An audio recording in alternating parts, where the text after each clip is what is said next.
সবাইকে বিজয় গাথার অনুষ্ঠানে স্বাগতম। ইকো হচ্ছে কোথা থেকে? সবাইকে বিজয় গাথার অনুষ্ঠানে স্বাগতম। আমাদের আজকের বিজয় গাথার অনুষ্ঠানের শিরোনাম হচ্ছে মপতন্ত্রের বাংলাদেশ। আপনারা জানেন যে বাংলাদেশের যে ইতিহাস ৭২-এর সংবিধান অনুযায়ী, সেখানে আমরা দেখেছি যে আমাদের সংবিধানের লক্ষ্য উদ্দেশ্য ছিল গণতন্ত্র, ন্যায় বিচার, নাগরিক অধিকার এগুলো সমুন্নত রাখা এবং এগুলো প্রতিষ্ঠিত করা। কিন্তু আমাদের সেই সাংবিধানিক যে অধিকার আমাদের ছিল, সেগুলো আমরা গত ১০ মাসে দেখছি কোনো না কোনোভাবে স্তিমিত হচ্ছে, এবং সেখানে আমাদের আইন, বিজয়, আমাদের ইতিহাস, ঐতিহ্য সবকিছু পুনঃস্থাপিত হচ্ছে মপতন্ত্র দিয়ে। বিচারের স্থান নিয়ে নিয়েছে তথাকথিত, অনেকে বলে মব জাস্টিস, সত্যিকার অর্থে সেটা মব লিঞ্চিং, এবং এখানে যুক্ত হয়েছে প্রতিশোধ, ৭১-কে প্রতিস্থাপিত করার আকাঙ্ক্ষা এবং নানা ধরনের সাংবিধানিক উপায়ে না এরকম অনেক ধরনের কাজ দ্বারা আমাদের ইতিহাসকে পুনঃস্থাপিত করার চেষ্টা করা হচ্ছে। সংবিধানের যে জিনিসের কোনো বৈধতা নেই, যে ইন্টারিম গভর্নমেন্টের কোনো ধরনের প্রভিশন নেই, সেই ধরনের জিনিস দিয়ে দেশ এবং সরকার পরিচালিত হচ্ছে। এবং গ্রহণযোগ্য জাতীয় নির্বাচন, যেটা আমরা বারবার বলে আসছি, সেটাও কবে হবে সেটা নিয়েও এক ধরনের সংশয় রয়েছে। এই যে সরকারের মদতে অনবরত মব দ্বারা দেশ পরিচালিত হচ্ছে, এর ins and outs, pros and cons নিয়ে আমরা আজকে মুখোমুখি হয়েছি সিনিয়র সাংবাদিক স্বগত আলী সাগরের সাথে, এবং আমাদের সাথে স্টুডিওতে আছেন আইন বিশেষজ্ঞ ডক্টর রায়হান রশিদ, তিনি ট্রাস্টি ICSF এর।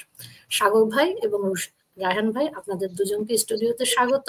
আমরা আমাদের লাইফটা বিভিন্ন জায়গা থেকে যেহেতু প্রচারিত হয়, সেসব জায়গায় যাচ্ছে কিনা আমি সেই জিনিসটা দেখবো। এর মধ্যে আপনারা নিজেদের একটু একটু করে পরিচয় সবার জন্য তুলে ধরবেন। ধন্যবাদ। আমি স্বগত আলী সাগর, কানাডার টরন্টোতে থাকি, সাংবাদিকতা করি।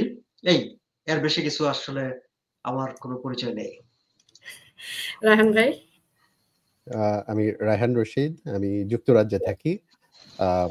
আমার ব্যাকগ্রাউন্ড আইন বিষয়ে, একসময় পড়াতাম, প্র্যাকটিসও করতাম, আর এখন সবই করি, তার চেয়েও বেশি করে যেটা সেটা হচ্ছে এখন আমাদের সবাইকে অ্যাক্টিভিস্ট হয়ে যেতে হচ্ছে আর কি।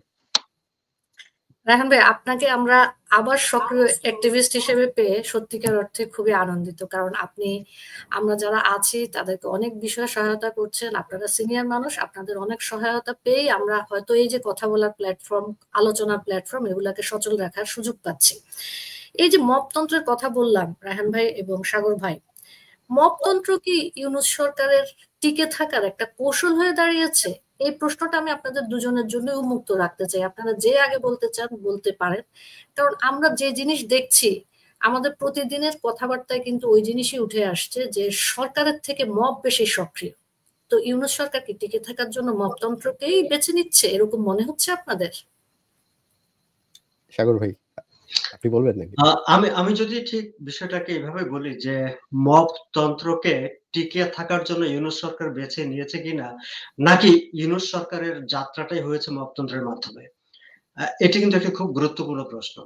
আমি গত কয়েকদিন ধরে একটি কথা বলছি যে মবক্রেটিক মানে বাংলাদেশ অফ ইউনূস, মানে যেটা গণপ্রজাতন্ত্রী বাংলাদেশ সরকার বলা হতো, এখন সেটাকে মবতান্ত্রিক বাংলাদেশ সরকার, এরকম একটি সত্য কিংবা এরকম একটি বিষয় প্রতিষ্ঠিত হয়ে গেছে। এখন এর জন্য আপনি যদি ঠিক এই সময়টার দিকে তাকান কিংবা গত কয়েক মাস তাকান, তাহলে বোধহয় ভুল করা হবে। আরো একটু পেছনের দিকে আমাদেরকে যেতে হবে। আমাদের আসলে গত বছরের সেই জুলাই আগস্টের সময়টা থেকে যেতে হবে। আমি নিজে ব্যক্তিগতভাবে কিন্তু আপনাদের সঙ্গে আমার একমত হতে পারে, ভিন্ন মত হতে পারে। আমি গত জুলাই আগস্টের আন্দোলনটাকে যেভাবে দেখেছি যে প্রথমত একটি কোটা নিয়ে আন্দোলন শুরু হয়েছে। সেই আন্দোলনকে, যে কোটার যে দাবিটি, সেই দাবিটির সঙ্গে আমরা কেউ কখনো ভিন্নমত, আমি নিজে ভিন্নমত পোষণ করিনি। আমরাও মনে করেছি ওকে ফাইন, এদের সঙ্গে আলোচনা হতে পারে, যেই সব জায়গায় মানে লজিক্যাল পয়েন্ট আছে সেগুলো নিয়ে কথাবার্তা হতে পারে, সিদ্ধান্ত হতে পারে। আচ্ছা, আবার সেই আন্দোলনটি যখন ক্রমশ বাড়তে থাকলো, অনেক মানুষ তার সঙ্গে সংহতি প্রকাশ করেছে, আমি নিজে সেটাও বিশ্বাস করি। আবার একই সঙ্গে এটিও হয়েছে যে কিছু মানুষ, অনেক মানুষের বিশ্বাস করা, অনেক মানুষের অংশগ্রহণ করা, তার ভেতর দিয়ে সেই বিশ্বাসটাকে ইউজ করে, সেই বিশ্বাসের সঙ্গে প্রতারণা করে, সেখানেও কিন্তু একটা মবতান্ত্রিক একটা ব্যবস্থা শুরু হয়ে গিয়েছিল, যেই মবের মাধ্যমে এমন একটি পরিবেশ তৈরি করা হয়েছে যেটি সাধারণ মানুষ অনেকটা হতভম্ব হয়ে ঠিক বুঝে উঠতে পারছিল যে ঘটনাগুলো কোথায় ঘটছে, ঘটনাগুলোকে সরকার ঘটাচ্ছে, বাইরে থেকে ঘটাচ্ছে, কিন্তু চোখের সামনে ঘটনাগুলো ঘটছে। আমরা হয়তো অনেকটা পরে দূর থেকে দাঁড়িয়ে আমরা বুঝতে পারছি, বা এখন পিছনে যখন তাকাই আমরা এখন হয়তো বুঝতে পারি যে আসলে একটা পুরো মবের নিয়ন্ত্রণে সেই সময়কার পরিবেশগুলো ছিল, এবং সুপরিকল্পিতভাবে মব তৈরি করে আসলে একটা সিচুয়েশন তৈরি করা হয়েছে। ফলে যে জিনিসটির জন্ম হয়েছে মবের মাধ্যমে, যে জিনিসটির জন্ম হয়েছে সাধারণ মানুষকে প্রতারণার মধ্য দিয়ে, সেই শক্তিটি যখন ক্ষমতায়, তখন সে যা আইনের শাসনের মাধ্যমে দেশ পরিচালনা করবে, কিংবা আইনকেই তার রাষ্ট্র পরিচালনার মূল বিষয়বস্তু করবে, সেটি আশা করাটা একটু ভুল হয়ে যায়। এখন কেন ভুল হয়ে যায় দেখেন, আমরা যদি একেবারে শুরুর দিকে দেখি, আমরা প্রথম 3 দিন ঠিক আছে, কোনো সরকার ছিল না, কিন্তু আমরা 90 আন্দোলন করেছি, এরশাদ বিরোধী আন্দোলন করেছি। সেই সময় আমরা রাস্তায় ছিলাম, রাজপথে ছিলাম। জেনারেল এরশাদের পতনের পর কি হয়েছে, পুরো সময়টা প্রায় তো দীর্ঘ সময়ের আন্দোলন ছিল সেটি, এবং পুরো সময় সে আন্দোলনের কেন আমরা আন্দোলন করছি আমাদের সামনে কিন্তু পরিষ্কার ছিল যে আমরা সামরিক স্বৈর শাসনকে হটাতে চাই, আমরা একটি গণতান্ত্রিক ব্যবস্থা প্রবর্তন করতে চাই, সেটি আমাদের সামনে পরিষ্কার ছিল, যেটি কিন্তু জুলাই আগস্টে সেটি পরিষ্কার ছিল না।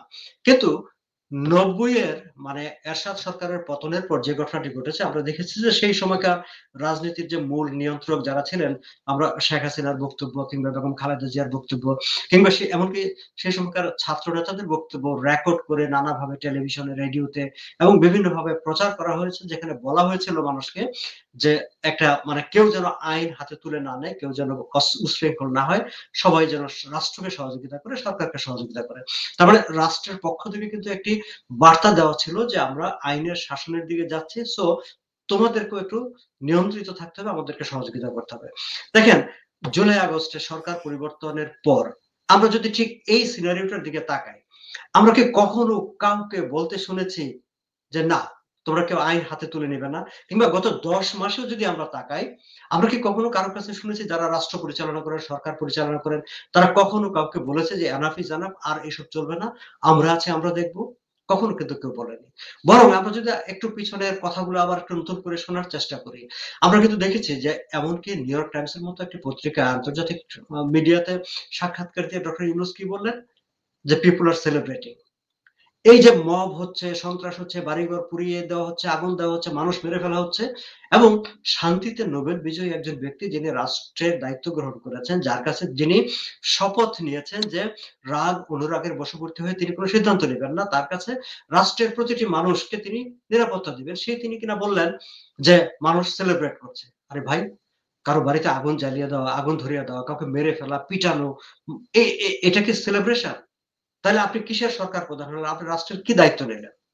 কিংবা তার পরবর্তীতে একটা ভিডিও ক্লিপ আলোচনা আপনি নিজেও দেখে থাকতে পারবেন, যে তিনি যখন ছাত্রদের সঙ্গে প্রথম একটি বৈঠকে বসলেন, সেখানে যখন কথা উঠলো যে সরকারের স্বৈরাচারের দোসররা আছে, এবং তার জবাবে তিনি কি বললেন? তিনি বললেন যে তোমরা সরকারের দিকে আঙুল তোলো, তোমাদের গ্রামে নাই? তারা যখন তোমাদের গ্রামে আছে, ওখানে তোমরা কিছু করতে পারো না? এটা কত বিপজ্জনক কথা চিন্তা করতে পারেন, যে একটি সরকার প্রধান, একটি রাষ্ট্রের যিনি নির্বাহী প্রধান, তিনি উস্কে দিচ্ছেন যে তোমার গ্রামে এরা আছে, তোমরা কেন তাদেরকে দেখতে তাদের বিরুদ্ধে কোনো ব্যবস্থা নিচ্ছ না, তোমরা কেন? এবং তিনি বলছেন যে এটা কেমন কথা যে তারা সেখানে বসবাস করবে, সহাবস্থান করবে, আর তোমরা কিছুই করতে পারবা না? এই যে যখন একজন সরকার প্রধান স্পষ্টভাবে উস্কে দেয় এক বেআইনি তৎপরতাকে, মবতন্ত্রকে, তখন আপনি এটাকে আইনের শাসনের দুর্বলতা বা কি, আপনি সেটাকে সেই দিকে যাবেন কেন?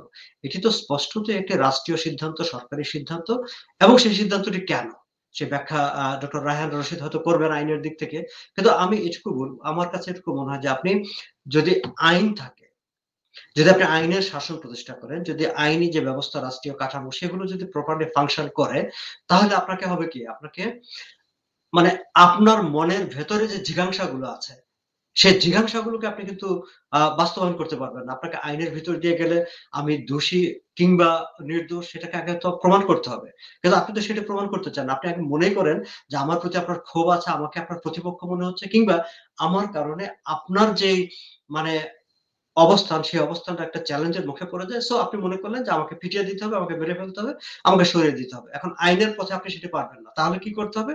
Okay fine, mob. এবং সেটাকে আপনি কি বলছেন কি? সেটা হচ্ছে সেলিব্রেশন। তো সরকার প্রধান যখন মবকে সেলিব্রেশন বলে, তখন তো এই দেশ মবের রাজত্বই হবে এবং সেটা তো একটা মবক্রেটিক বাংলাদেশ সব ডক্টর ইউনূসই হবে। রায়হান ভাই, সাগর ভাই যেটা বলছিলেন আর কি, যে আইনের শাসন প্রতিষ্ঠা করার যখন ইচ্ছা থাকে না, তখন মানুষের ভিতরে যে জিঘাংসা থাকে, মানুষ যখন পর্যবেক্ষণ করে যে সে অপরাধ করলেও সে কোনো বিচারের মুখোমুখি হবে না, তাকে কেউ ধরবে না, মানুষের ভিতর থেকে জিঘাংসা চলে আসে, মানুষের ভিতর থেকে তার প্রতিশোধ পরায়ণতার যে বিষয়টা সেটা আরো বেশি পরিস্ফুট হয়ে ওঠে। তো এই যে কৌশলগুলো, এই কৌশলগুলো দিয়ে কি রায়হান ভাই আমাদের যে ধরনের প্রতিষ্ঠানগুলো কার্যকর আছে সেগুলো সবগুলোকে ভেঙে ফেলার এক ধরনের তৎপরতা কি আপনি দেখতে পাচ্ছেন ইউনূস সরকারের? এখানে স্বগত ভাই যেটা বললেন, উনি আসলে খুব কম্প্রিহেন্সিভলি পুরো জিনিসটা ব্যাখ্যা করেছেন। এর বিষয়ে আমার মানে খুব অল্পই যোগ করার আছে। যেমন উনি বললেন না, সাগর ভাই, যে ডক্টর ইউনূস বলেছেন যে কি মবের পিপল আর সম্পর্কে উনি বললেন যে সেলিব্রেটিং। এরা সেলিব্রেট করছে। উনি আরো একটা আপত্তিকর কথা বলেছেন। উনি বলেছিলেন যে ক্যান ইউ ব্লেম দেম? যখন ৩২ নম্বরে আগুন দেওয়া হচ্ছে, ভাস্কর্যগুলো ভেঙে ফেলা হচ্ছে, মানুষকে সব জায়গায় আক্রমণ করা হচ্ছে, তখন উনি বললেন যে ক্যান ইউ ব্লেম দেম? তো এটা তো আসলে সরাসরি এন্ডোর্স করা। এটা সরাসরি এন্ডোর্স করা। উনি একজন শিক্ষিত মানুষ। উনি জানেন যে যা হচ্ছে কোন কিছুর বিনিময়েই সেটা কিন্তু আইনগত না। এটা একটা বেআইনি মানে আচরণ। উনি সেটাকে এন্ডোর্স করছেন, সেটাকে উনি এক ধরনের জাস্টিফাই করছেন। তো এখন কেন করছেন? সাগর ভাই তো বললেনই যে প্রশ্নটা হচ্ছে মবতন্ত্র কি এখন, নাকি মবতন্ত্রের মাধ্যমেই আসলে উনি এসছেন ক্ষমতায়? সেই প্রশ্নটাই থেকে যাচ্ছে এখানে। তো এখন আপনি যদি তন্ত্র বলেন, তার মানে এটা একটা রাজনৈতিক ডক্ট্রিন। এটা খুব ফানি ব্যাপার যে আমরা আজকে এমন একটা বিষয় নিয়ে কথা বলছি। কারণ সেটা হচ্ছে যে এটা আসলে ডক্টর ইউনূসের ক্ষেত্রে বা এই রেজিমের ক্ষেত্রে এই মবতন্ত্র বা তন্ত্র হিসেবে মব, এটা আসলে এই প্রতিষ্ঠিত ডক্ট্রিনটা হয়েছে। It does make sense. কারণ আপনি যদি বাংলাদেশকে সেই জুলাই, অগাস্ট মাস থেকে দেখেন, আমরা একটা শব্দ কিন্তু প্রচলিত ছিল, মবের মুল্লুক। হ্যাঁ? আ মবের মুল্লুক, মবের মুল্লুকের প্রধান কে হয়? মবের রাজা, এবং তাদের রাজনৈতিক দর্শন হবে মবতন্ত্র। এটাই তো স্বাভাবিক, তাই না? এখন মবতন্ত্রকে বোঝার আরেকটা ছোট্ট জিনিস আছে, সেটা হচ্ছে যে মবতন্ত্র হচ্ছে যে আসলে মবের শাসন তো। এটা মানে এটা কি ধরনের শাসনের বিপরীতে মবের শাসন? সেটা সাগর ভাই একটু করে বললেন। সেটা হচ্ছে আইনের শাসনের বিপরীতে। মানে একটা রাষ্ট্র, একটা সমাজ চালিত হবে আইন দ্বারা। এটা কোন মানুষের মেজাজ মর্জি দ্বারা চালিত হবে না। এটা কারো আ মানে কারো ইমোশন দ্বারা কোন কিছু চালিত হবে না। এটা চালিত হবে আইন দ্বারা। এবং সেই আইনে বলা থাকবে কোন জিনিসটা সঠিক, কোন জিনিসটা বেঠিক, কোনটা কোনটা অন্যায়, কোনটা অপরাধ, এবং সেটা সেইভাবে নিজ নিজ নিয়মে চলবে, এবং সেটাই হচ্ছে আইনের শাসন আমরা বলে থাকি। সে আইনের শাসনটাকে আমরা দেখছি না। লোচন, আপনি যেটা বললেন না যে প্রতিষ্ঠানগুলোর কথা। এখন দেখেন, কেউ মবের শাসনের ব্যাপারটাকে এখন বলছেন যে এটা কাঠামোগত সমস্যা কিনা। আমি বলব কাঠামোগত সমস্যা না। মানে কারণ কাঠামো তো আছে। আইন আছে, প্রতিষ্ঠানগুলা আছে, পুলিশ ব্যবস্থা আছে, তাদের তদন্ত প্রক্রিয়া আছে। পরের ধাপে ধরেন বিচার প্রক্রিয়া আছে, প্রসিকিউশন এর সিস্টেম আছে। এরপরে কারাগারগুলা আছে, অপরাধীদেরকে যে পক্ষেরই হোক তাদেরকে শাস্তি দিয়ে সেই শাস্তিগুলো কার্যকর করার ব্যবস্থা আছে। আপনার কিন্তু ইনফ্রাস্ট্রাকচারাল কোন সমস্যা না এটা। তো তার মানে তাহলে কোথায় কাজ করছে না? কাজ করছে না obviously যারা আইনের শাসনের রক্ষক, তারা নিশ্চয়ই তাদের দায়িত্ব পালন করছেন না। এখন আইনের শাসনের রক্ষক কিন্তু সবার উপরে যদি যায়, সেক্ষেত্রে সে মবের রাজার উপরেই যায়। মবের রাজাই কিন্তু at the end of the day মানে মানে buck stop with him, মানে সেই কিন্তু রেসপন্সিবল একটা দেশের আইন কানুন ঠিকমতো পরিচালিত হচ্ছে কিনা, বা উনি এবং তার টিম, অ্যাডভাইজারদের টিম obviously তারা সেটা করছেন না। তো আপনি যে প্রশ্নটা আগেই করেছেন যে এটা কি আসলে একটা সচেতন সিদ্ধান্ত যে না করা, নাকি তারা আসলে করতে পারছেন না? এখন এখন উনাদেরকে সে বেনিফিট দেওয়ার, ১০ মাস পরে বেনিফিট অফ ডাউট দেওয়ার তো আসলে কোন স্কোপ নাই। কারণ উনি শুরুই করেছিলেন এটাকে এন্ডোর্স করে। কি বলেছেন? বলেছেন এটা মানুষ সেলিব্রেট করছে। উনি বলেছেন কি? উনি বলেছেন এটা আ আ কি? Can you blame them? উনি আরো একটা কথা বলেছিলেন। উনি বলেছিলেন এগুলা নাকি করেছে আগের সরকারের কারণেই নাকি এগুলা হচ্ছে। তার মানে উনি দোষটা আপনি শিফট করার চেষ্টা করলেন ব্লেমটাকে। তো এগুলা করেই তো উনি থামেননি। এরপরে কি করলেন? আপনি খেয়াল করেন যে উনি আ উনার সরকার কি করল? উনি ইনডেমনিটি দিলেন। এই যে আপনার অগাস্ট মাসে যে ভয়াবহ অপরাধের একটা কি বলবো একটা মানে ওয়েভ গেল সারা দেশে, উনি করলেন কি এটাকে পুরোপুরি একটা ইনডেমনিটি দিয়ে দিলেন। ইনডেমনিটির মানে কি? যে এই জিনিসের তদন্ত হবে না, এই জিনিসের বিচার হবে না। এটা উনি কিভাবে করেন? বা উনি করার কে? এটা তো আসলে উনার রাইটই নাই। আজকে যদি উনি মানে এক হচ্ছে উনার নিজের কোনো সাংবিধানিক কোনো বৈধতা নাই। যদি থাকতো একটা সাংবিধানিক সরকারও যদি এটা করত, তারাই হালে পানি পেত না এই জিনিস। তারাই চ্যালেঞ্জড হতো। আর উনি তো আরো দূরের কথা। উনার তো কোনো বৈধতাই নেই। আর দেখেন আপনি মবের ক্ষেত্রে একটা জিনিস বোঝানোর চেষ্টা করেন, ডক্টর ইউনূসরাও বলার চেষ্টা করেন, তার সমর্থকরা বলার চেষ্টা করেন যে এটার পিছনে এটা আসলে একটা পপুলিস্ট ব্যাপার। হ্যাঁ? এটার পিছনে বিশাল জনসমর্থন আছে। সুতরাং এগুলো তো হতেই পারে। জনগণকে তো থামিয়ে রাখা যায় না। এই টাইপের একটা ন্যারেটিভ উনারা তৈরি করার চেষ্টা করেন। দেখেন পপুলিজম থেকে যা হচ্ছে এটা কিন্তু পপুলিস্ট কাজ না। পপুলিজম হচ্ছে ভিন্ন জিনিস। পপুলিজমের পিছনে এট লিস্ট একটা ব্যাপক জনসাধারণের একটা সমর্থন থাকে। এই জুলাই মাস থেকে শুরু করে এখন এটা কিন্তু খুব ফ্র্যাকশন একটা খুব কি বলবো খণ্ডিত একটা অংশের কর্মকাণ্ড এগুলা এবং খণ্ডিত অংশে এগুলো করে পার পাচ্ছে কারণ রাষ্ট্র শক্তি এটাকে প্রত্যক্ষভাবে এটাকে প্রোটেক্ট করছে নাহলে মদত দিচ্ছে। নাহলে এই খণ্ডিত অংশ কিন্তু এগুলো করে পার পেত না। তাহলে যেটা হচ্ছে এটা কিন্তু আসলে পপুলিজমও না। এটা যেটা হচ্ছে অ্যানার্কি, কমপ্লিট অ্যানার্কি। এখন এটা এটা তো অবশ্যই স্ট্র্যাটেজিক অ্যানার্কি। এক হচ্ছে মানে এটা বলার আর কোনো স্কোপ নেই যে তারা এগুলো হচ্ছে, তারা এগুলা দমন করতে পারছেন না বা কুলিয়ে উঠতে পারছেন না। ওই দমন করার কোনো ইচ্ছে সত্যিকার অর্থে নেই। ওই বেনিফিট অফ ডাউট দেওয়ার কোনো স্কোপ নাই। স্কোপ কেন নাই? এটা আমাদের মতামত না। এমন না যে আমরা মতামত দিচ্ছি। এটার এভিডেন্স ওনাদের কথাবার্তাতেই আছে। যেগুলা সাগর ভাই বললেন কিছু, আমি কিছু উদ্ধৃতি করলাম। যে মপতন্ত্র চলছে সেখানে আমি ছোট্ট করে দর্শক শ্রোতাদের জন্য একটু বলতে চাই যে মুরাদনগরের ঘটনাটা আপনাদের সকলের সামনেই এসেছে। আমি সাগর ভাইকে জিজ্ঞেস করবো ভেবেছিলাম যে আপনি তো বহুদিন যাবৎ সাংবাদিকতা করছেন, ভাইয়া নিউজ রুমে যখন একটা খবর আসে, সেটা দেশের 64 জেলার যে কোনো জায়গা থেকেই হোক, যে নিউজটা রিসিভ করে তিনি সেটাকে কিভাবে দেখে তারপরে এটা মানুষের সামনে উপস্থাপন করেন, এই প্রক্রিয়াটাকে ছোট্ট করে দর্শক শ্রোতাদের জন্য একটু বলবেন, তারপর আমি আমার সম্পূরক প্রশ্নটা করব। চমৎকার। এটা আমিও জানতে চাই সাগর ভাই। না ঠিক আছে। মানে এই বিষয়টি হচ্ছে কি যে ডিপেন্ড করে যে ঘটনাটা কোথায় ঘটলো। দেখেন প্রত্যেকটি আমি যেহেতু পত্রিকায় কাজ করেছি, আমি পত্রিকার প্রেক্ষাপট থেকেই প্রশ্নটার উত্তর দেই। যেমন আপনার প্রত্যেকটা কে কোন সেক্টরে রিপোর্ট করবে ওরকম বিট বলা হয়, বিট ভাগাভাগি করে থাকে। এখন আমি যদি মুরাদনগরের ঘটনাটাকে পার্টিকুলার ধরি, সেটি হচ্ছে একটি ক্রাইম রিলেটেড খবর। সো সেটার জায়গায় ইনভলভমেন্ট থাকবে যিনি হেড অফিসে মানে ঢাকার অফিসে যিনি ক্রাইম রিপোর্টার আছেন তিনি ইনভলভ থাকবেন, কিংবা যে এলাকায় ঘটনাটি ঘটেছে, যেমন এই ক্ষেত্রে মুরাদনগরে ঘটেছে, তাহলে মুরাদনগরের প্রতিনিধি কিংবা কুমিল্লার প্রতিনিধি ইনভলভ থাকবেন। ফলে রিপোর্টটা মূলত যে এলাকায় ঘটেছে সেই এলাকা থেকে রিপোর্টটা আসবে, প্রতিনিধি পাঠাবে। এখন যদি রিপোর্টটা ঢাকার বাইরের হয়, তাহলে প্রত্যেকটা পত্রিকায় একজন মফস্বল সম্পাদক থাকেন। তিনি ফার্স্ট এটাকে দেখবেন এবং তিনি তার জাজমেন্ট থেকে এটাকে বুঝবেন যে তার গুরুত্ব কতটুকু, সেন্সিটিভিটি কতটুকু, এবং সেই অনুসারে তিনি সিদ্ধান্ত নেবেন। তিনি যদি মনে করেন যে না এটা তেমন গুরুত্বপূর্ণ কিছু না, সেন্সিটিভিটি তেমন কিছু নাই, তিনি হয়তো সেটা মফস্বল পাতায় তার এখতিয়ার যেখানে আছে সেখানে তিনি অ্যাকোমোডেট করবেন, কিংবা তিনি নিউজ এডিটরের সঙ্গে কথা বলবেন, কিংবা তিনি এডিটরের সঙ্গে কথা বলবেন ঘটনা কতটা গুরুত্বপূর্ণ সেটা সেই জাজমেন্টে, এবং সেই ক্ষেত্রে তারা ডিসিশন নেবেন যে নিউজ ট্রিটমেন্ট কোথায় হবে।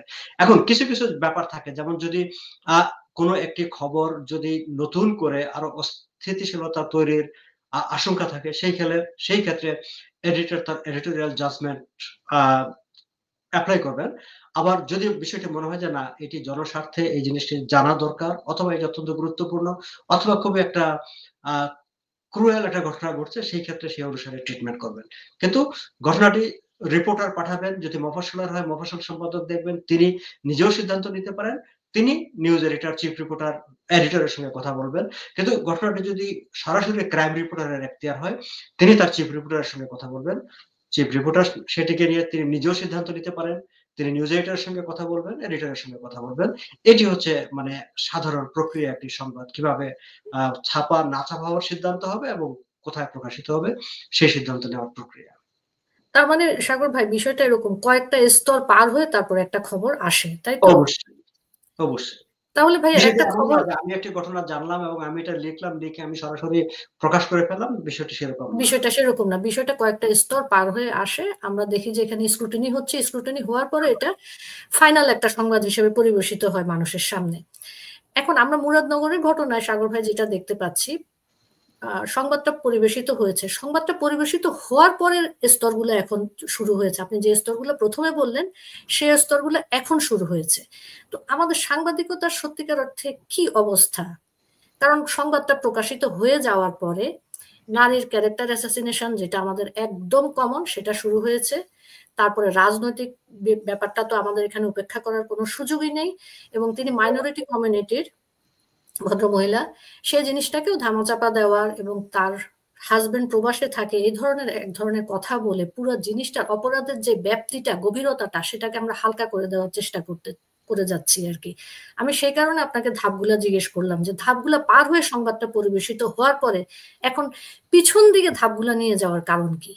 না, এই জায়গাটা একটা ইন্টারেস্টিং বিষয় হচ্ছে যে ধরেন এখন আমি এই কথাটা প্রায়শই বলি লোচন, যে এখন সত্যিকার অর্থে তো কোনো সাংবাদিকতা আছে কিনা বা কোনো সাংবাদিকতা চলে কিনা সেটা নিয়ে একটা সন্দেহ আছে। কারণ আপনি জানেন যে জুলাই আগস্টের পরে ব্যাপকভাবে দেশের মিডিয়াগুলোতে ডেইলি স্টার তো একটা রিপোর্ট করেছিল যে কত শত সাংবাদিক মানে চাকরি হারিয়েছে, কতগুলো প্রতিষ্ঠান দখল হয়ে গেছে, মানে প্রতিষ্ঠান দখল হয়ে গেছে, আবার সম্পাদকীয় পদগুলো দখল হয়ে গেছে, মেজর যে লিডিং পোস্ট গুলো টেলিভিশনের সেই পদগুলো দখল হয়ে গেছে। ফলে আহ যোগ্য ব্যক্তিরা বিভিন্ন জায়গায় দায়িত্বে আছেন, এটি যেমন সত্য, আবার অনেক জায়গায় একেবারে পলিটিক্যাল ক্যাডার তারা এসে মানে গায়ের জোরে, এই যে আমরা যে বিষয়টা নিয়ে কথা বলছি মব, সে মবের জোরে অনেক জায়গায় আবার গুরুত্বপূর্ণ পদগুলোতে বসে গেছে। ফলে এই যে মবের জোরে যারা গুরুত্বপূর্ণ জায়গাগুলোতে বসে গেছে তাদের মাথায় কিন্তু ওই মবতন্ত্র কিংবা যে রাজনীতির কারণে তারা সেখানে এসে বসেছেন সেই রাজনীতিটা তার মাথায় সারাক্ষণ কাজ করে, তার মাথায় কিন্তু প্রফেশনালিজম কাজ করে না।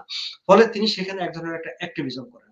আচ্ছা, মেয়ে মানে ধর্ষণের খবরের ক্ষেত্রে বা নারী সংক্রান্ত খবরের ক্ষেত্রে এটি হচ্ছে আমি আজ থেকে 20 বছর আগে যখন একেবারেই রিপোর্টার ছিলাম সেই সময়কার এক্সপিরিয়েন্সটা আমি বলি, এটি কিন্তু নতুন না। এই জায়গাটা হচ্ছে একটা পুরনো, যে ধরেন কোন একজন গার্মেন্টস শ্রমিক কোথাও ধর্ষিত হলো, আমি অনেক বড় পত্রিকায় দেখেছি রিপোর্টটি যখন ছাপা হয় তার পিছনে এক লাইনে একটা পুরো ঘটনাটি লেখার পর শেষ লাইনটি একটা থাকে, পুলিশ জানিয়েছে মেয়েটির চরিত্র নিয়ে সন্দেহ আছে। কোন পুলিশ জানিয়েছে? কারো কিন্তু নাম নেই, কিন্তু ক্রাইম রিপোর্টার একটা লাইন যোগ করে দিয়েছে, কিংবা হয়তো থানা থেকে কিংবা পুলিশ হয়তো তাকে এটা ব্রিফ করে দিয়েছে, একটা লাইন করে দিয়ে ওই পুলিশকে এক ধরনের একটা দায় মুক্তি কিংবা সংশ্লিষ্ট থানা একটা দায় মুক্তি নিয়ে নেয়। আচ্ছা, এই প্রবণতাটা কিন্তু আজ না, এটা আমি 20 বছর আগে যখন সাংবাদিকতা করি তখন রিপোর্টিং করি তখন আমি দেখেছি। আর এই মুরাদনগরের ঘটনার ক্ষেত্রে যেটি হয়েছে, প্রথমত আমাদের দেশে এখন একটি অবস্থা হচ্ছে যে যদি সংখ্যালঘু হয় তাহলে যেহেতু একটি জুলাইয়ের পরে আগস্টের পরে সংখ্যালঘু নির্যাতন নিপীড়ন প্রবল ভাবে হয়েছে এবং সেটি নিয়ে সরকার এরকম একটা অবস্থানে দাঁড়িয়েছে যে না, আমাদের দেশে কোনো সংখ্যালঘু নির্যাতন হয় না, যা কিছু হয় সবই রাজনৈতিক। কিন্তু এই ঘটনাটির ক্ষেত্রে সম্ভবত মেয়েটিকে কোনো রাজনৈতিক ট্যাগ লাগানো যাচ্ছিল না, তার হয়তো কোনো রাজনৈতিক সংশ্লিষ্টতা ছিল না, ফলে এখন এটিকে তো আর সরাসরি রাজনৈতিক বা আওয়ামী লীগের কর্মী আওয়ামী লীগের সমর্থক বলে দেওয়া যাচ্ছিল না। ফলে সংখ্যালঘু সেই দিকে তারা যেতে চায়নি। আবার যারা মনে করে যে সরকারকে বাঁচিয়ে দিতে হবে তখন তারা সেটিকে মানে ইন জেনারেল তো হয় যে প্রথম, এটি কিন্তু আজকে না, এটা একদম পুরনো প্রশ্ন, যে যখন আমরা আগেও দেখেছি যে যখন কোনো ধর্ষণের ঘটনা ঘটে প্রথম প্রশ্নটি হচ্ছে মেয়েটির চরিত্র নিয়ে, পোশাক কেমন ছিল, কি ছিল, বাইরে গেল কেন, ঘরে বসে থাকলো না কেন, এই প্রশ্নগুলো আসে। এটা একটা আমাদের সামাজিক একটা বিষয় হয়ে দাঁড়িয়েছে। আর এখন তার সঙ্গে যুক্ত হয়েছে যে না, আইদার তাকে অন্য পক্ষে ঠেলে দিতে হবে, না হয় তাকে চরিত্র হনন করে দিতে হবে। সো সেই জায়গাটিতে হয়েছে। এখন আমি মির্জা ফখরুলের একটি স্টেটমেন্ট আমি দেখলাম যে মুরাদনগরের কোন এক উপদেষ্টা সেখানে কি কি করছে না করছে এবং এই ঘটনাটাকে সঙ্গে তিনি রিলেট করার চেষ্টা করেছেন।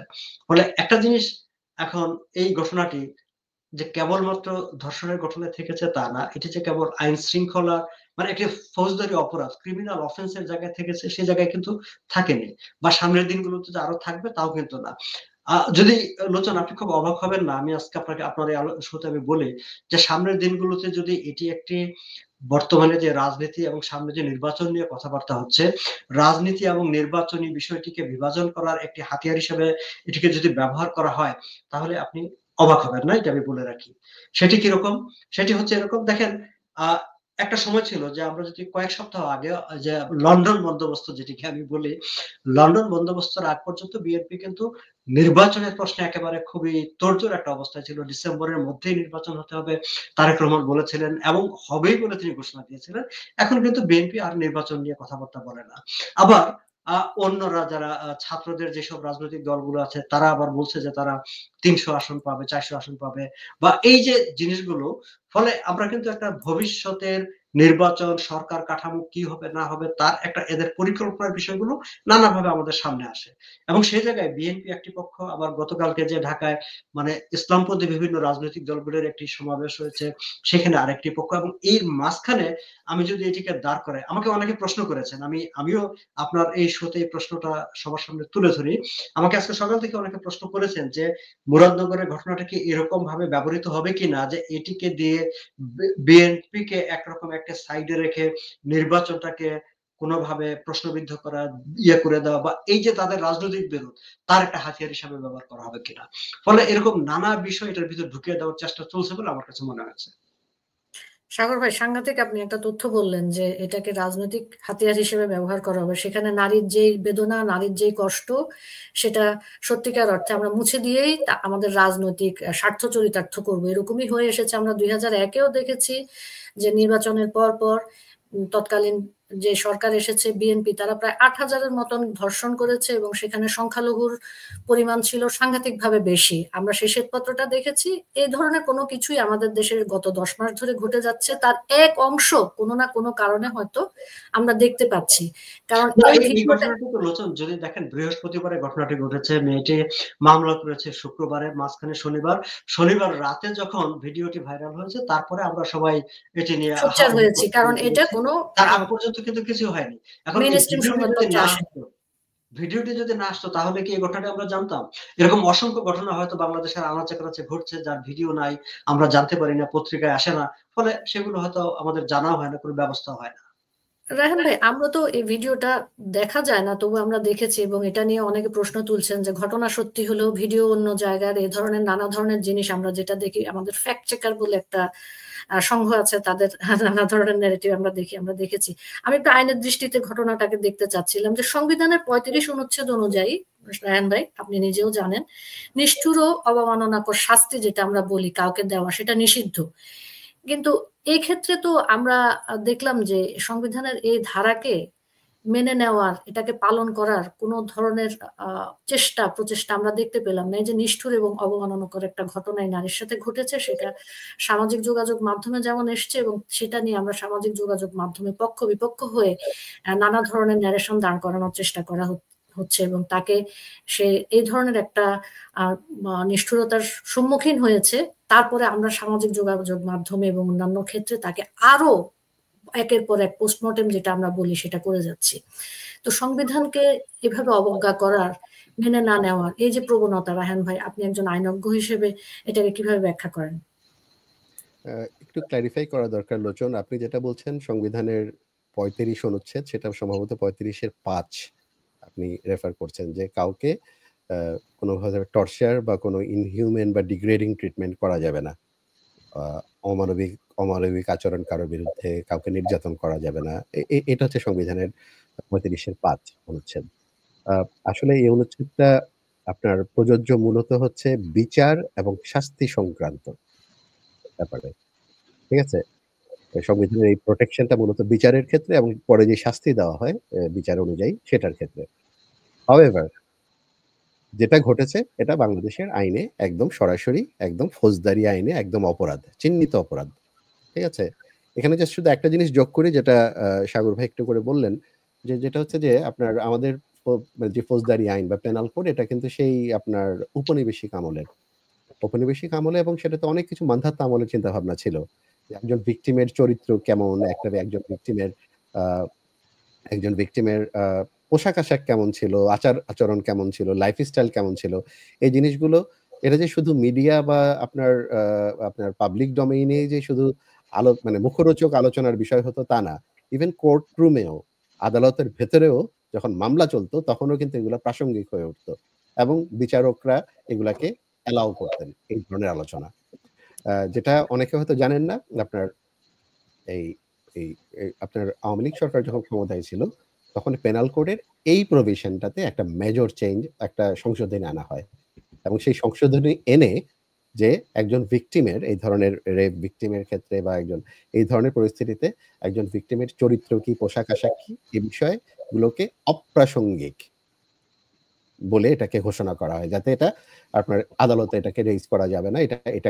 এটা কোনো গ্রাউন্ডই না। এটা মানে মানে আপনার ভিন্ন খাতে মামলাটাকে প্রবাহিত করার জন্য যেটা হয়ে থাকে যে আসামি পক্ষ সবসময় এটা করে, সেটা যেন করা না যায় সেই সংশোধনীটা কিন্তু আমাদের পেনাল কোডে আনা হয়েছে। তো এই জায়গাটা মাথায় রাখতে হবে। এটা কিন্তু আইনের পজিশন এটা। এখন কিন্তু পাবলিক ডোমেইনে ইতিবাচক আলোচনা, তারপরে ধরেন আপনার যেটাকে আমরা বলি মরাল পুলিশিং, ওগুলো চলছেই। সোশ্যাল নেটওয়ার্কে তো আরো বেশি চলে। এখন আ আপনি যখন সংবিধানের কথা বলেন, আপনি যে ৩৫ এর ৫ এর কথা বললেন, ওটা হয়তো আপনার এখানে সরাসরি প্রযোজ্য না। এটা সরাসরি অপরাধী। মানে এখানে মানে কোনো যদি কিন্তু নাই। এটা সরাসরি অপরাধ। একজন নারীর সাথে যা করা হয়েছে মুরাদনগরে। সংবিধানের যেই ধারাগুলো আসলে মবের রাজত্ব, মবের শাসনের ক্ষেত্রে প্রযোজ্য, সেটা হচ্ছে আমাদের সংবিধানে কিন্তু যে ৩য় ভাগে আপনার যেই মৌলিক অধিকার সংক্রান্ত যেই যে চ্যাপ্টার গুলা, যেই অনুচ্ছেদগুলো আছে, যে প্রভিশন গুলো আছে, ওখানে কিন্তু ২৭ অনুচ্ছেদে বলা আছে যে প্রত্যেক নাগরিক আইনের চোখে সমান এবং প্রত্যেকে আমি আপনাকে পড়ে শোনাই। আমি দাঁড়ান বের করি। বলা হচ্ছে all citizens are equal before law and are entitled to equal protection of law. তার মানে আইনের সমান সুরক্ষা পাওয়ার অধিকার রাখে প্রত্যেক নাগরিক। মুরাদনগরে সেই নারীটি কি আইনের সুরক্ষা পেয়েছেন? পাননি। ওটা বাংলাদেশের প্রত্যেক নাগরিকের সেটা সেই অধিকারটা ছিল। আর মুরাদনগরের যারা আপনার যখন বলি আমরা all citizens are equal before law, যে আইনের চোখে সবাই সমান। আইনের চোখে মুরাদনগরের বা এই মবের যত কাণ্ড কারখানা হচ্ছে, এই মবের আক্রমণকারীরা, মানে মবের রাজারা, তাদেরকে কি আইন সমানভাবে ডিল করছে? আমরা দেখছি যে গত ১০ মাসে এমন হয়েছে, যারা আক্রান্ত হচ্ছে দেখা গেল তাদেরকেই মেরে ধরে থানায় দেওয়া হলো এবং তাদের বিরুদ্ধেই মামলা দেওয়া হলো। অথচ যারা মারধরটা করলো, সরাসরি আইন ভঙ্গ করলো, সংবিধান ভঙ্গ করলো, ফৌজদারি আইন ভঙ্গ করলো, তাদের বিরুদ্ধে কিন্তু আপনি কোনো ব্যবস্থা দেখছেন না। তার মানে আইনের চোখে আইন তো সবার ক্ষেত্রে সমানভাবে প্রযোজ্য হচ্ছে না। তার মানে একদম সরাসরি সংবিধানের লঙ্ঘন। এখন সংবিধানের লঙ্ঘন, এই রেজিম, এই মবের রাজা বা ডক্টর ইউনূসের সময়কার এই রাজত্ব, ওরা তো সংবিধান লঙ্ঘন করবেনই। ওনারা এসেছেন সংবিধানের আওতার বাইরে। সংবিধানের কোনো ম্যান্ডেট নেই। এবং এই সংবিধানকে পাল্টে ফেলার জন্য আজকে এটা করেন, কালকে ওটা করেন। এখন বলছেন যে জুলাই সনদ করবেন। এরা করে যাচ্ছেন। কারণ এই সংবিধানটা তাদের কাছে খুব ভয়ের বস্তু। এই সংবিধানটা তাদের একটা গা জ্বালা করার বিষয়। যে কারণে তারা এই কাজগুলো করছেন। তার মানে দেখেন আপনি এই মবের ইয়েটা যখন আমরা বলি যে আইনের শাসন নাই, তার মানে হচ্ছে বেসিক্যালি আইনের শাসন নাই কেন? কারণ নাগরিকরা আইনের সমান সুরক্ষা পাচ্ছেন না সবাই। আরেকটা হচ্ছে সবার ক্ষেত্রে সমানভাবে প্রযোজ্য হচ্ছে না। তাহলে কিসের দ্বারা তাহলে দেশটা চলছে? চলছে গায়ের জোরে। এখন এখানে একটা জিনিস মাথায় রাখেন, ডক্টর ইউনূসদের ক্ষেত্রে, এই রেজিমটার ক্ষেত্রে, পুরা এই উপদেষ্টা পরিষদ, তারা যে এসছেন, তারা যদিও সংবিধানের বাইরে এসছেন কিন্তু তারা কিন্তু শপথটা কিন্তু নিয়েছিলেন সংবিধান ছুঁয়েই। তার মানে তারা কিন্তু একটা শপথ নিয়েছেন যে সংবিধানে যা কিছু আছে তারা সেটাকে আপহোল্ড করবেন। তার মানে তারা ওয়াদা করেছেন। তো দেশে যখন মবের শাসন হতে দেন আপনি কিন্তু সেই ওয়াদারও বরখেলাপ করেন। এবং সংবিধানের ক্ষেত্রে যখন ওয়াদার বরখেলাপ কেউ করেন দায়িত্বে থাকা, সেটা কিন্তু আপনার ওয়াদার বরখেলাপের সাথে এটা ভিন্ন জিনিস। ওটা কিন্তু অপরাধ। সাংবিধানিকভাবে আপনি আপনি আপনি বিশাল বড় অন্যায় করে ফেলছেন ওখানে। এটা মানে একটা নরমাল কেউ কথা দিয়ে কথা রাখলো না, ব্যাপারটা কিন্তু ওরকম না। বেদের মেয়ে জ্যোৎস্নার ব্যাপার না এটা। এটা হচ্ছে আরো অনেক সিরিয়াস। আপনি সংবিধান ছুঁয়ে আপনি একটা গুরুত্বপূর্ণ রাষ্ট্রীয় পদে বসলেন সংবিধান ছুঁয়ে, এবং সেটা যখন আপনি না করেন, আপনি তখন রাষ্ট্রের বিরুদ্ধে চরম অপরাধ করেন। তো এরা যখন আমরা তো জানি যে এটা রাষ্ট্রদ্রোহিতাই, তাই না রায়হান ভাই? রাষ্ট্রদ্রোহিতা, আপনি রাষ্ট্রদ্রোহিতার মধ্যে পড়ে, আমি রাষ্ট্রদ্রোহিতাপূর্ণ যাবো না। আপনি একদম মানে আপনাকে রাষ্ট্র দায়িত্ব দিয়েছে, ক্ষমতা দিয়েছে, শুধু দায়িত্ব দেয়নি, সে সাথে সেই দায়িত্বটা পালনের জন্য ক্ষমতা দিয়েছে এই রাষ্ট্রের সংবিধানটাকে আপহোল্ড করার জন্য ও সমুন্নত করার জন্য। এবং আপনি ওয়াদা করেছেন, শপথ নিয়েছেন, এবং সেই শপথ অত্যন্ত মূল্যবান শপথ। এখানে এসব বললে হবে না যে আমি পারছি না, তার না পারলে একটু চলে যান। দেশে আরো যোগ্য কেউ দায়িত্ব নিক। আপনারা সেটাও করবেন না, নির্বাচনে দেবেন না, কিছুই করবেন না। আবার এগুলোও হতে দেবেন। এটা তো খুব মানে এটা তো মানে দু ধরনের হয়ে গেল। মানে একই সাথে তো দুটা জিনিস চলতে পারে না। তো এটা হচ্ছে সংবিধানের বিষয়টা এই জন্য প্রাসঙ্গিক। রায়হান ভাই এবং সাগর ভাই, আমরা তো প্রতিনিয়ত নানা নিউজ দেখতে পাচ্ছি এবং এর মধ্যে পজিটিভ নিউজ খুবই কম থাকে। আমি একটা নিউজ পড়ছিলাম, আমার পুরো জিনিসটা বোধগম্য হয়নি, আমি পরে রিলেট করার চেষ্টা করে ভাবলাম যে আচ্ছা সাগর ভাইকে জিজ্ঞেস করব। আমি দেখতে পাচ্ছিলাম যে এয়ারপোর্টে যাওয়ার সময় লেদার আসিফ, মানে আমাদের এলজিইডির যে উপদেষ্টা আছেন আসিফ মাহমুদ সজীব ভুইয়া, লেদার আসিফ দেখলাম যে কি নাম আবার আবার লেদার আসিফ, উনি সবসময় লেদারের জ্যাকেট পরে দেখে আচ্ছা। ছেলে মেয়েরা এই নামে এটাকে ডাকে।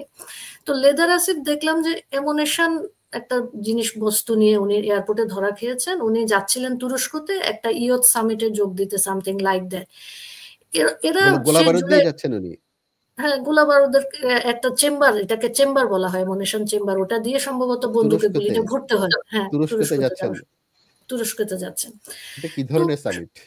সাগর ভাই, আমি যে জিনিসটা রিলেট করতে চাচ্ছিলাম, জুলাই আগস্টের সময় থেকে এই যে এখন যারা উপদেষ্টা হয়েছে বা উপদেষ্টা থেকে পদত্যাগও করেছে, ওই যে নাহিদ টাহিদ, তারা তো আবার পদত্যাগ করে নতুন দল করলো, এরা কিন্তু অনবরত বলে যাচ্ছিল যে যদি সরকার পতন না হয় তারা সশস্ত্র বিপ্লবের দিকে যাবে। এই যে সশস্ত্র বিপ্লবের এক ধরনের বাণী তারা আমাদেরকে দিচ্ছিল, তাদের প্রস্তুতি ছিল বলেই তারা কিন্তু এই ধরনের কথা বলেছে। সেই ব্যবহারের মানে হ্যাবিচুয়েট একটা ব্যাপার থাকে মানুষের, যেটা সেই জায়গা থেকেই কি একটা আন্তর্জাতিক জায়গায় যাওয়ার সময়, দেশের এয়ারপোর্ট দিয়ে যাওয়ার সময় সে এমোনেশনের চেম্বার নিয়ে যাচ্ছিল। কারণ কি? তুরস্কে যাচ্ছে, সে রাষ্ট্রীয় প্রোটোকলে যাচ্ছে, তার ব্যাগে এই জিনিস কেন থাকবে? এবং সে দুঃখ প্রকাশ করছে। এখানে দুঃখ প্রকাশ করার কি আছে? তার তো এটা তাকে আইনের আওতায় এনে জিজ্ঞাসাবাদ করার দরকার ছিল যে সে দেশের ভাবমূর্তিকে নষ্ট করার কাজে এই জিনিস কিভাবে করলো। সাগর ভাই, আপনার দীর্ঘদিনের সাংবাদিকতার অভিজ্ঞতা, আমি সেই দৃষ্টিতে আপনাকে জিজ্ঞেস করছি যে আপনি ডটগুলো মিলিয়ে কি আমাদেরকে একটা কিছু বলবেন? না, আমি আমি আমার বরং লোচন, আমার মাথায় বরং আরেকটা প্রশ্ন খেলা করছিল যে আচ্ছা ওই কি বলে এটাকে, ম্যাগাজিন না ম্যাগাজিন, যাই হোক, আপনি ধরেন যে আমরা একটা সময় ওই যে কালির কলম দিয়ে লিখতাম, তাই না? মানে এইসব ফাউন্টেন পেন আসা, মানে এই বল পয়েন্ট গুলো আসার আগে আমরা কালির কলম দিয়ে লিখতাম। তো তখন আমাদের আবার ওই কালির দোয়াত ক্যারি করতে হতো না, কালি কিনতে হতো। তো আমি কলম নিচ্ছি না শুধুমাত্র কালির দোয়াত নিয়ে কি কোথাও যাব লেখালেখি করবো বলে, পরীক্ষা হলে পরীক্ষা দিতে যাব বলে, নাকি আমি কলমও নিব? তো আমি কি মানে এই অ্যাডভাইজার সাহেব তিনি কি শুধু ম্যাগাজিন নিয়ে যাচ্ছিলেন, নাকি এটির সঙ্গে যে যেটি গুরুত্বপূর্ণ বাকি যে কম্পোনেন্টটা, আর্মসটা, সে আর্মসটাও কি ছিল কিনা সাথে? আমার মনে পড়ে ওই প্রশ্নটি জেগেছে যে যদি থেকে থাকে তাহলে তিনি তুরস্ক যাবেন, তুরস্কের রাজনৈতিক ক্যারেক্টার বা নানা কিছু নিয়ে তো আমরা অনেক কিছু পড়ি পত্রিকায়। আবার মাত্র কয়েকদিন আগে তো, কালকে না পরশুই আপনার চোখে পড়েছে খবরটা যে মালয়েশিয়াতে 36 জন না কতজনকে গ্রেফতার করা হয়েছে বাংলাদেশি, যারা মালয়েশিয়ান হোম মিনিস্টার স্টেটমেন্ট করে বলেছেন যে তারা চরমপন্থী একটা ইসলামিস্ট একটা জঙ্গি গ্রুপের সঙ্গে সম্পৃক্ত ছিল। আবার আমি কোথায় যেন দেখলাম যে মাত্র কয়েকদিন আগে মালয়েশিয়াতে কোনো একটা ইন্টারন্যাশনাল কনফারেন্সে আমাদের বাংলাদেশের ইসলামী ছাত্র শিবিরের একটি প্রতিনিধি দল সেখানে যোগ দিয়েছে। তারা আবার সেখানে পাকিস্তানের যে কি যেন একটা সংগঠন, সেই সংগঠনের প্রতিনিধিদের সঙ্গে বৈঠক করেছে। তারা বোধহয় একসাথে তারা ছবি-টবিও পোস্ট করেছে। এই যে সবকটা ঘটনা, সেখানে কিন্তু তার পরপরই আবার এই যে 36 জনকে গ্রেফতার করার একটি ঘটনা। আবার এখন এসে আমাদের একজন অ্যাডভাইজার, তিনি শুধুমাত্র ম্যাগাজিন নিয়ে যাচ্ছিলেন নাকি তার সঙ্গে সে অস্ত্রটিও ছিল, সেই প্রশ্নটি আমার মনে জেগেছে। আচ্ছা, কিন্তু তার বাইরেও যে এটি তাকে ক্যারি করতে হবে কেন? যিনি, এটা তো একজন সাধারণ মানুষও জানেন যে এয়ারপোর্টে কি ক্যারি করা যায়, কি ক্যারি করা যায় না। আর গত কয়েক বছরে বিশেষ করে 111 এর পরে এয়ারপোর্ট গুলোতে এমনকি অনেক লিকুইডও তো নেওয়া যায় না। এগুলো আমরা যারা খুব কালে ভদ্রে যারা ট্রাভেল করে তারাও জানে। আর উনি তো অ্যাডভাইজার, মাত্র কয়েকদিন আগে প্যারিস ঘুরে টুরে আসছেন, নানা দেশ ঘুরে আসছেন। তো ওনার তো জানার কথা। কিন্তু এই প্রশ্নটা আমার মনেও জেগেছে যে তিনি আসলে কি নিয়ে যেতে চেয়েছিলেন? কেন নিয়ে যেতে চেয়েছিলেন? এবং এই যে তিনি দুঃখ প্রকাশ করলেন, কিংবা সোশ্যাল মিডিয়াতে দেখলাম যে বলা হচ্ছে যে কোন কোন পত্রিকা খবর প্রকাশ করেছিল আবার খবরটি উঠিয়ে ফেলেছে, সেটাও কিন্তু একটা ইন্ডিকেটিভ যে এটি যদি খবর প্রকাশ হয় এবং উনি যদি দুঃখ প্রকাশ করে থাকেন, তাহলে সেই খবরটি তুলে ফেলতে হবে কেন? তার মানে কি তাহলে এখানে আরো বড় ধরনের কোনো কিছু ঘটনা আছে যেটিকে আড়াল করার চেষ্টা করছে?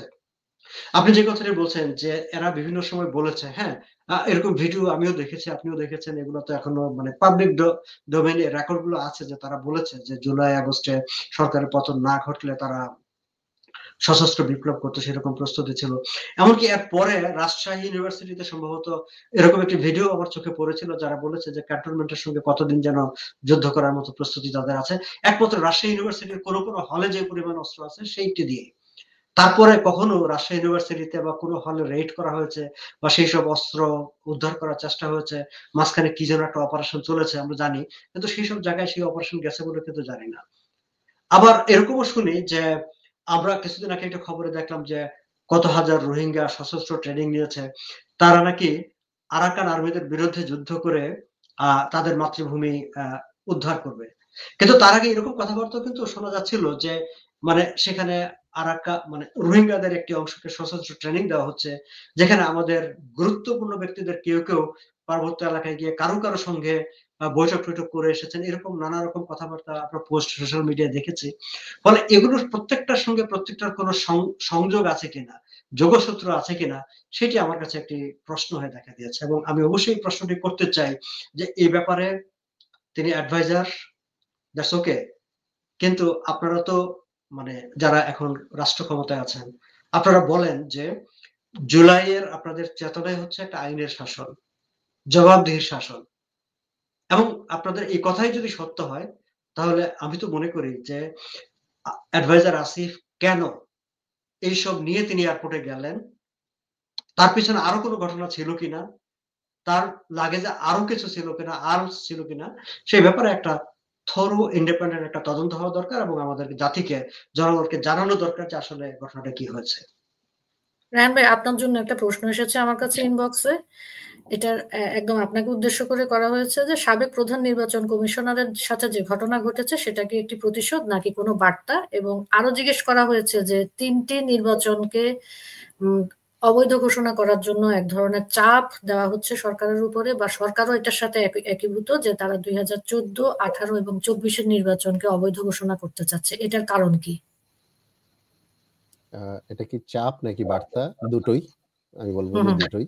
আচ্ছা, এই জায়গাটা আমিও একটা প্রশ্ন যদি আমি যোগ করে দেই, যে যদি বিষয়টা এরকমই হয় যে 3টি নির্বাচনকে অবৈধ ঘোষণা করা হলো, তাহলে তার কনসিকুয়েন্সেসটা কি হবে?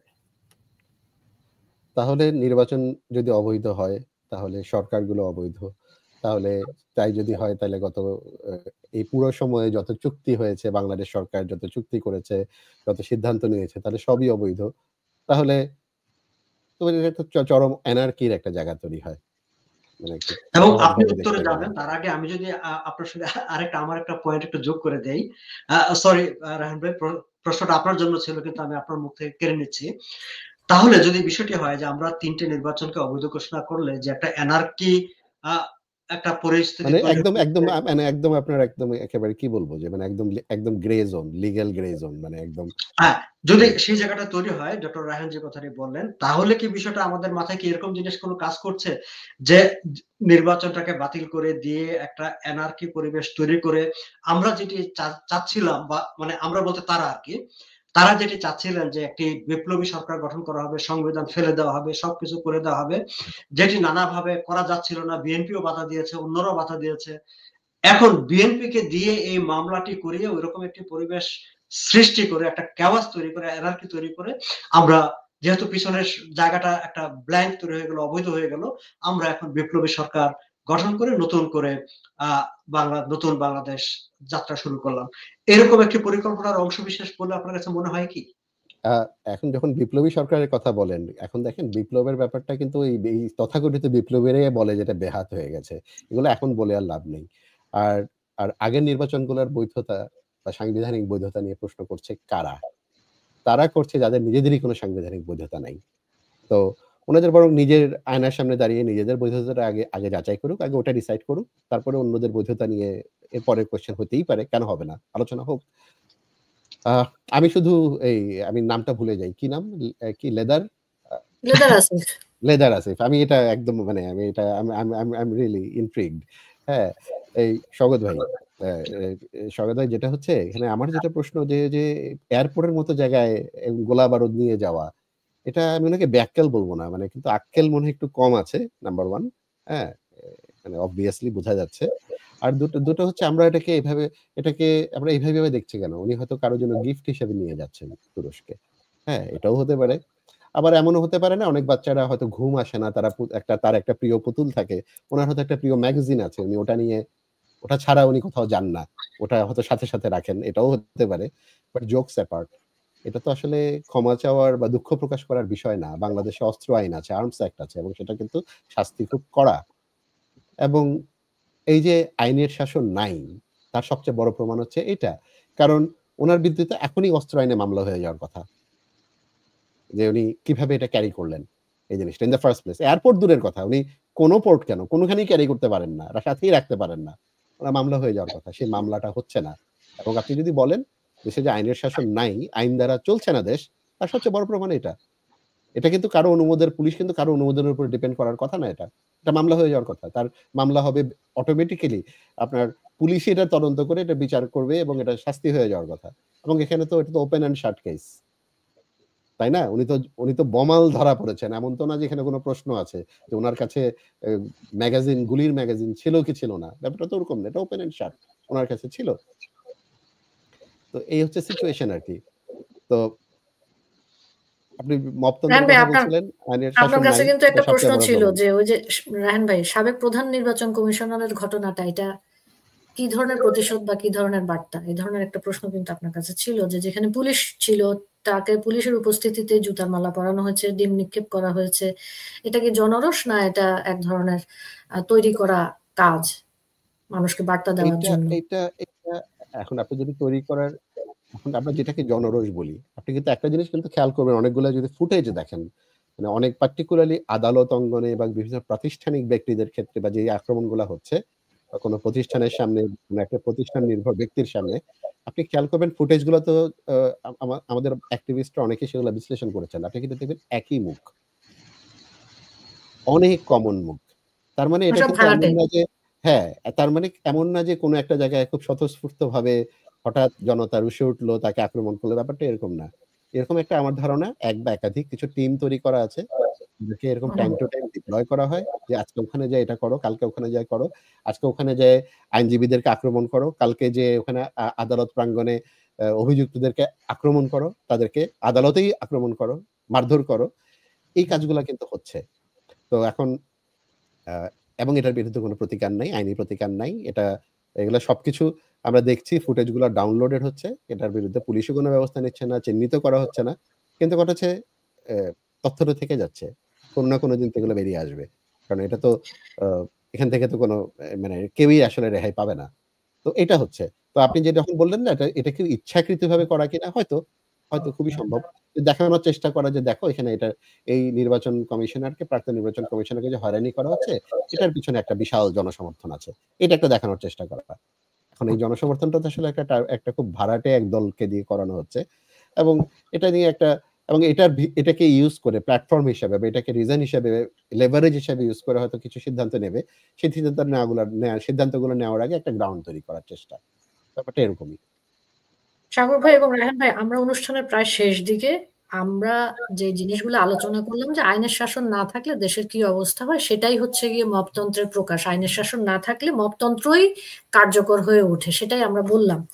যে এই যে একটা অবস্থা আমরা দেখতে পাচ্ছি, যে একটা শ্বাসরুদ্ধকর অবস্থা, প্রতিনিয়ত নানা ধরনের নির্যাতন, হত্যা, গুম, রাহাজানি, ডাকাতি, এই যে অনবরত নিউজ আসছে আমাদের কাছে, আমরা হয়তো অল্প কিছু দেখতে পাচ্ছি, সবটা আমাদের কাছে আসেও না। আইনের শাসন যখন দেশে থাকে না, তখন নাগরিক সমাজ এবং সামাজিক যোগাযোগ মাধ্যম এই দুইটা কি কোনোভাবে ভূমিকা পালন করতে পারে এই মবকে ঠেকানোর কাজে? এটা আপনাদের দুজনের জন্যই আমার উন্মুক্ত প্রশ্ন। আমরা যেহেতু অনুষ্ঠানের একদম শেষ দিকে, একজন সাধারণ নাগরিক এই সময় কি করতে পারে তার নিরাপত্তা, তার জানমালের নিরাপত্তার জন্য সে কি করতে পারে তার জায়গা থেকে, সংঘবদ্ধভাবেই বা কি করতে পারে? আমি সংক্ষেপে বলি, এখানে আসলে মব দুরকম। যেটা হচ্ছে যে আক্রমণগুলো হচ্ছে, একটা মব হচ্ছে একেবারেই পরিকল্পিত মব, এরা হচ্ছে আসলে রিক্রুটেড মব, এদেরকে ডিপ্লয় করা হচ্ছে। আরেকটা হচ্ছে সারা দেশব্যাপী ঘটছে যে চরম অরাজকতা। মানে দেখেন, একটা সমাজে সবসময় কিছু অপরাধী এলিমেন্ট থাকে, হ্যাঁ? আজকে সেই অপরাধী এলিমেন্টগুলো, ক্রিমিনাল এলিমেন্টগুলো তারা এই বার্তাটা পেয়ে গেছে যে তারা যাই করুক এটার কোনো বিচার হবে না, তদন্ত হবে না। তারা এক ধরনের ফ্রি রেইন পেয়ে গেছে। এই হচ্ছে এরকম একটা জায়গায় এসে আমরা পৌঁছেছি। এখন এটার বিরুদ্ধে আমাদের কি করার আছে? প্রথম কাজ সচেতনতা তৈরি করা। তার চেয়েও যেটা ইম্পোর্টেন্ট কাজ আমি মনে করি, সবচেয়ে যেটা ইম্পোর্টেন্ট কাজ সেটা হচ্ছে ডকুমেন্ট করা। এই যে হয়ে যাচ্ছে একটা মানুষ যে ভিকটিম হচ্ছেন, এটা বিচার না পাক, অন্তত তাদের বিরুদ্ধে অবিচার যে হচ্ছে সেই অবিচারটা তো আসলে নথিবদ্ধ হওয়া উচিত। যাতে আজকে না হোক, ১ বছর পরে হোক, ১০ বছর পরে হোক, ২০ বছর পরে হোক, যখন বাংলাদেশের ইতিহাসটা লেখা হবে তখন যেন এট লিস্ট সেটা নথিবদ্ধ হয়। না হলে কিন্তু ভিকটিমরা সবই হারালেন। বিচারটাও পেলেন না, আবার তাদের স্টোরিটাও হারিয়ে গেল। সেটা যেন না হয়। সেটা আমাদের অন্তত একটু, মানে এই দুটো হচ্ছে প্রথম, মানে এই দুটো কাজ আমাদের অবশ্যই করতে হবে। সাগর ভাই।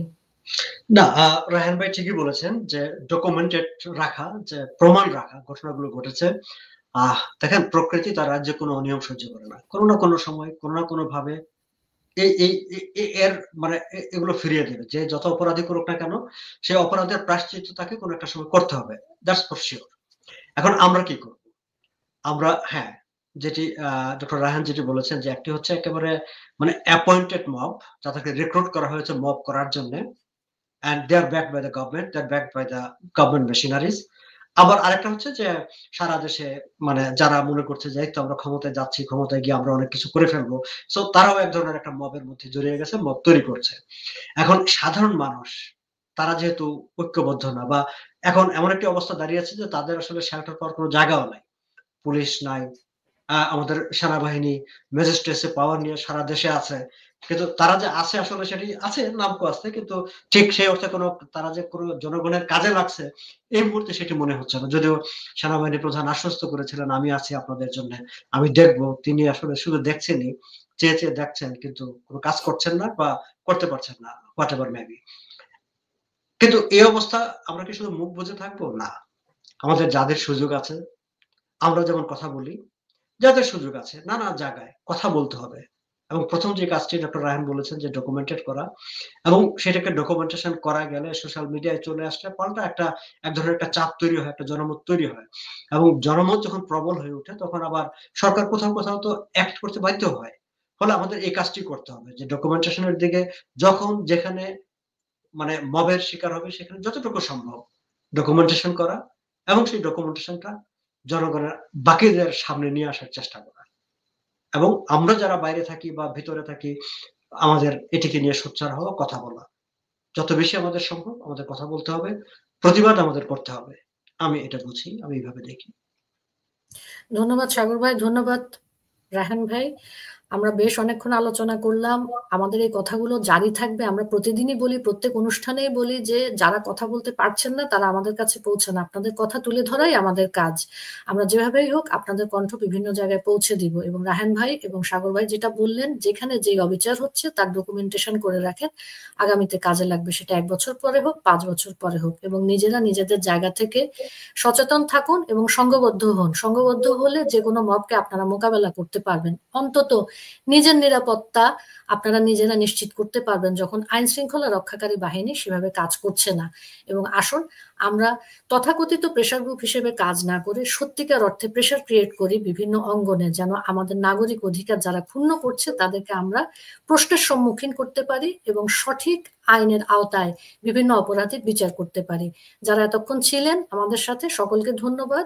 সবাইকে শুভরাত্রি। আবার দেখা হবে, আবার কথা হবে বিজয় গাথার অনুষ্ঠানে।